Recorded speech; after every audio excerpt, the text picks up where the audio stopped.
Students, आज हम chapter number 9 पढ़ेंगे साइंस का। ठीक है, चैप्टर का नाम है force and laws of motion. तो देखो, सबसे पहले तो बात ये करनी चाहिए कि फोर्स होता क्या है। तो आप फोर्स को जब डिस्क्राइब करोगे ना, तो एक बहुत ही छोटी लाइन में डिस्क्राइब करते हैं फोर्स को। फोर्स इज अ पुश और पुल। क्या बोलते हैं फोर्स को? पुश और पुल। ठीक है, अब कोई या तो आप किसी चीज़ को धक्का दोगे, जैसे आपने साइबर कैफे वगैरह गए होगे तो वहाँ पे देखा होगा कि या तो दरवाजे पे लिखा रहेगा पुश या फिर पुल, यानी धक्का दो या फिर खींचो। वही क्या है? फोर्स है। ठीक, अब लेकिन इस फोर्स का, इस जरा सी डेफिनेशन का हमारे डेली लाइफ में बहुत काम होता है। कैसे? देखो, अब देखो, आप जब किसी ट्रॉली को धक्का दे रहे हो, क्या करें? आगे बढ़ती है ना ट्रॉली, तो किसी ट्रॉली को आगे बढ़ाने के लिए आप उसको धक्का देते हो, वो क्या है? पुश। ड्रॉवर को खींचने के लिए, ठीक है, ड्रॉवर को खींचते हो तो भाई आपको क्या करना पड़ता है? पुल। ठीक है, पुश, ये क्या हो गया? पुल। हॉकी स्टिक से जब बॉल को आगे भगानी है तो क्या करोगे? पुश करोगे ना। ऐसी स्प्रिंग को आप जब दोनों साइड से पुश करते हो, इससे स्प्रिंग क्या हो जाती है? चौड़ी हो जाती है। तो ये सारे जो अपनी चीज़ें हैं, ये क्या फोर्स की एग्जाम्पल्स हैं। ठीक, ऐसी एक बॉल को ले लिया, वो भी क्या हो रहा है भाई? आप दबा रहे हो दोनों साइड से, क्या कर रहे हो? पुश कर रहे हो दोनों साइड से।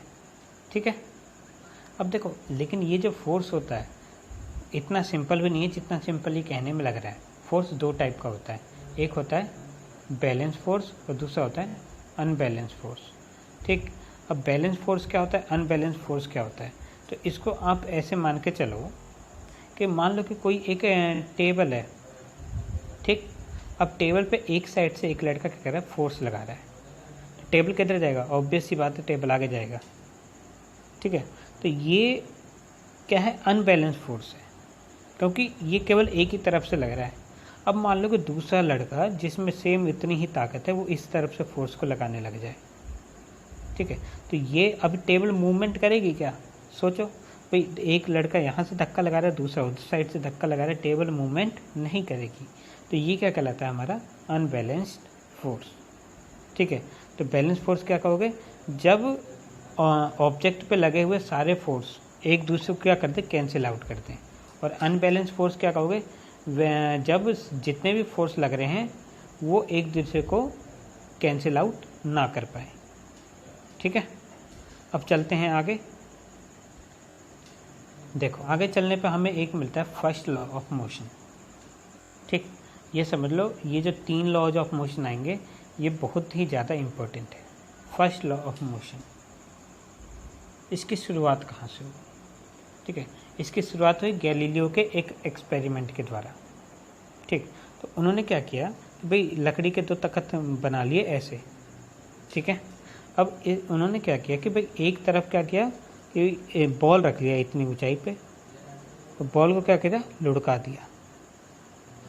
फिर दूसरी तरफ उन्होंने क्या किया? दूसरा वैसा ही रख दिया। अब बॉल क्या देखेगी? इधर से फिसलेगी, इसके ऊपर चढ़ेगी ना। तो वो क्या देखते हैं कि जिस हाइट से बॉल को उन्होंने छोड़ा था, ठीक, वो बॉल लुढ़क के वापस उसी हाइट तक जाने की कोशिश करती है। ठीक है, समझो इस बात को।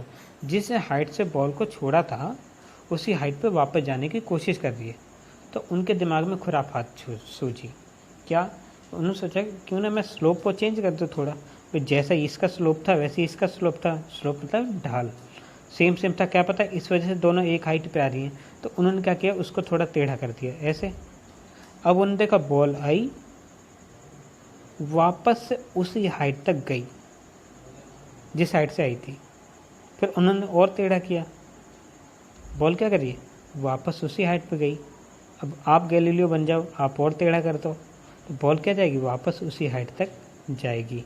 तो अब उन्होंने एक अंदाज़ा लगाया इस बात से। ठीक है, अब न्यूटन ने सोचा आगे कि भाई यदि क्या होगा कि मैं स्लोप को रखूँ ही ना, स्लोप को नहीं रखूँगा तो क्या होगा भाई? ये जो बॉल है वो लगातार चलती जाएगी ना। क्यों? क्योंकि यदि वो सीधी जाएगी तो कभी भी अपनी हाइट पे पहुंच ही नहीं पाएगी, और जब तक बॉल रुकेगी भी नहीं, जब तक वो अपने हाइट पे नहीं पहुंचेगी तो बॉल नहीं रुकेगी। ठीक है। तो यहीं से हमारा फर्स्ट लॉ ऑफ मोशन निकल के आया, ठीक है। अब लेकिन अब एक्चुअल में आप बात करोगे तो भाई बॉल तो रुक जाती है, सीधी बात है, ना तो साइड तक भी नहीं जाएगी और रुक भी जाएगी। तो ऐसा क्यों हो रहा है, रुक क्यों रही है? रुक इसलिए रही है क्योंकि एक और फोर्स होता है, फोर्स ऑफ फ्रिक्शन, ठीक है। फोर्स ऑफ फ्रिक्शन क्या करता है? फोर्स ऑफ फ्रिक्शन, कोई भी जब दो ऑब्जेक्ट एक दूसरे से कांटेक्ट में आते हैं ना, तो एक दूसरे को रोकने की कोशिश करते हैं। जैसे हमारा जो टायर होता है, या फिर बढ़िया एग्जांपल है क्या, आपकी जो चप्पल है ज़मीन पे जब चलती है तो ज़मीन आपको रोकने की कोशिश कर रही है, ठीक है। तो इसी वजह से आप आगे की तरफ चल पाते हो। अब कभी कभार आपने देखा होगा जो बर्फ़ वाली जगह होती है वहाँ पे आप फिसल जाते हो, क्यों? क्योंकि वहाँ पे फ्रिक्शन फोर्स क्या होता है, कम होता है, ठीक है। इस वजह से आप क्या होते हैं, फिसल जाते हो। तो फ्रिक्शन आप ये समझ लो कि एक दूसरे के कांटेक्ट में आने वाले एक दूसरे को रोकने के लिए जो फोर्स लगता है वही क्या कहलाता है, फ्रिक्शन फोर्स। अब तो फर्स्ट लॉ ऑफ मोशन क्या आया कि फर्स्ट लॉ ऑफ मोशन आया कि an object remains in a state of rest और uniform motion in a straight line until unless compelled to a change that state by the applied force, ठीक है।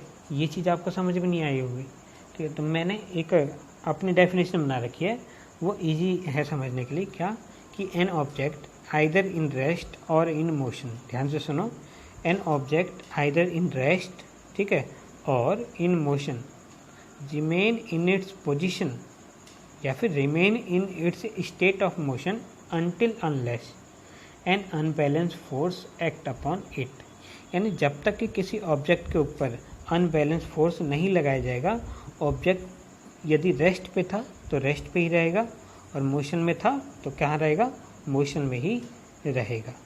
समझ गए इस बात? Bye, thank you.